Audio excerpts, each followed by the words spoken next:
بسم اللہ الرحمن الرحیم۔ انفو ایٹ بلال کے معزز ناظرین السلام علیکم۔ ہماری آج کی اس ویڈیو کا موضوع مغل شہزادوں اور شہزادیوں کے ساتھ انگریزوں نے کیا سلوک کیا، مغلیہ سلطنت کا خاتمہ کیسے ہوا۔ مغلیہ سلطنت، جس کا شمار عالم اسلام کی عظیم ترین سلطنتوں میں کیا جاتا ہے، یہ ہندوستان میں قائم مسلمانوں کی عظیم سلطنت تھی جس نے ہندوستان میں کئی سو سال تک حکومت کی تھی۔ اس سلطنت کی بنیاد ظہیر الدین بابر نے 1526 میں پہلی پانی پت کی پہلی جنگ میں دلی سلطنت کے حکمران ابراہیم لودھی کو شکست دے کر رکھی تھی۔ مغلوں کی اس حکومت نے اپنے عروج میں تقریباً پورے برصغیر پر، جس میں موجودہ افغانستان، پاکستان اور بنگلہ دیش کے ممالک پر حکومت کی تھی، لیکن اس سلطنت کا اختتام باقی اسلامی سلطنتوں کی طرح انتہائی دردناک ہوا تھا۔ جنگ آزادی 1857 کے بعد جب انگریزوں نے دلی پر قبضہ کر لیا تو اگلے سال 1858 میں مغلیہ سلطنت کے شاہی افراد کو بہت سی مصیبتوں اور تکلیف کا سامنا کرنا پڑا۔ ان مشکلات کا حوال اردو ادب کے مشہور ادیب خواجہ حسن نظامی نے واقعات اور کہانیوں کی نظر میں اپنی مشہور کتاب بیگمات کے آنسو میں نہایت غم زدہ اور دکھی انداز میں بیان کیا ہے۔ وہ لکھتے ہیں کہ 1857 کی جنگ آزادی میں جب انگریزوں نے سکھوں اور ہندوؤں کی مدد سے جنگ غدر میں آخری مغل بادشاہ بہادر شاہ ظفر کو شکست دے کر دلی شہر پر قبضہ کر لیا، تو انگریزوں نے بہادر شاہ ظفر اور ان کے اہل خانہ کو لال قلعے کی ایک چھوٹی سی کوٹری میں قید کر دیا۔ بہادر شاہ ظفر کو اہل خانہ سمیت قید کیے جانے کے کچھ ہی دنوں کے بعد انگریزوں نے بہادر شاہ ظفر کے 21 بیٹوں میں سے 18 بیٹوں کو سر عام انتہائی بے دردی کے ساتھ قتل کر دیا، جبکہ انگریزوں کے اس ظلم و ستم سے بہادر شاہ ظفر کے صرف 3 بیٹے ہی زندہ بچ گئے، جو کہ مرزا جوان بخش، مرزا شاہ عباس اور قسمت بیگ زندہ بچ گئے، جنہوں نے مغل خاندان کی نسل کو آگے بڑھایا۔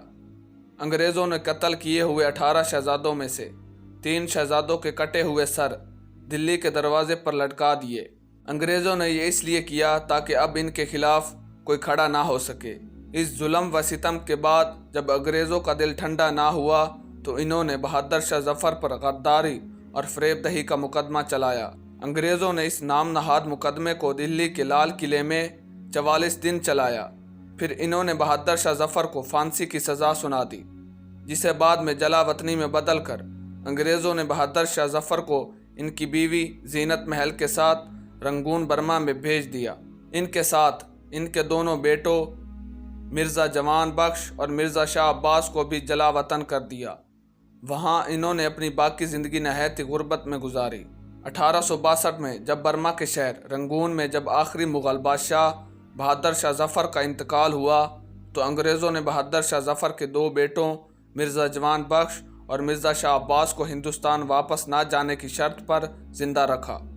کیونکہ انگریز یہ جانتے تھے کہ اگر یہ شہزادے واپس ہندوستان چلے گئے تو یہ وہاں کی عوام کو بغاوت پر آمادہ کر کے ہمارے خلاف کھڑے ہو سکتے ہیں۔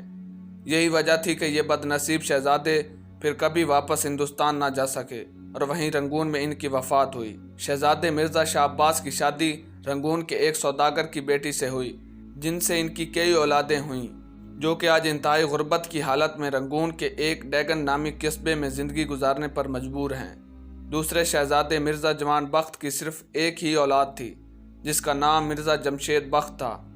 جو کہ مرزا جوان بخت کی بیوی نواب زمانی بیگم کے بطن سے تھے۔ 1884 میں جگر کی بیماری کی وجہ سے جب مرزا جوان بخت کا انتقال ہوا تو ان کے انتقال کے کچھ ہی سالوں بعد ان کی بیوی نواب زمانی بیگم بھی انتقال کر گئیں۔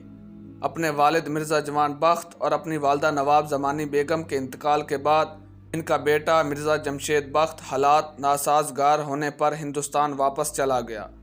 جہاں مرزا جمشید بخت نے بیگم نادرہ جہاں نامی عورت سے شادی کی، جن سے ان کا صرف ایک ہی بیٹا پیدا ہوا، جس کا نام تاریخی اوراق میں مرزا بیدار بخت بتایا جاتا ہے۔ مرزا بیدار بخت ابھی چھوٹے ہی تھے کہ ان کے والدین کا سایہ ان کے سر سے ہمیشہ کے لیے اٹھ گیا۔ اپنے والدین کے انتقال کے بعد مرزا بیدار بخت چھوٹے موٹے کام کر کے گزر اوقات کرتے رہے، اور آزادی ملنے تک انہوں نے اپنی اصل پہچان چھپائی رکھی۔ آزادی ملنے کے بعد جب سب کو مرزا بیدار بخت کی اصل شناخت کی پہچان ہوئی تو سرکار نے انہیں آخری مغل بادشاہ بہادر شاہ ظفر کے پڑ پوتے کی حیثیت سے تنخواہ دینا شروع کر دی۔ 1950 کی دہائی میں مرزا بیدار بخت نے سلطانہ بیگم نامی عورت سے نکاح کیا، جن سے ان کی 5 بیٹیاں اور 1 بیٹا پیدا ہوا۔ لیکن 1980 میں مرزا بیدار بخت کے انتقال کے بعد مرزا بیدار بخت کی بیگم سلطانہ اور ان کے بچوں کو تنخواہ دینا بند کر دی، جس سے کہ ان کے حالات بد سے بدتر ہونے لگے۔ سلطانہ بیگم اپنے بچوں کا پیٹ پالنے کے لیے انہوں نے کولکتہ کے ڈالی گنج علاقے میں چائے کی ایک چھوٹی سی دکان کھول لی۔ 1982 میں سلطانہ بیگم کو بہادر شاہ ظفر کے پڑ پوتے کی بیوہ ہونے کی وجہ سے بھارت سرکار نے انہیں ایک سرکاری مکان دیا، جو کہ 1983 کے اختتام تک ان سے واپس لے لیا گیا۔ سرکاری مکان چھن جانے کے بعد آخری مغل بادشاہ کے پڑ پوتے کی بیوہ اور بچے آج بھی کلکتہ کی تنگ گلیوں کے 2 کمروں میں رہنے پر مجبور ہیں۔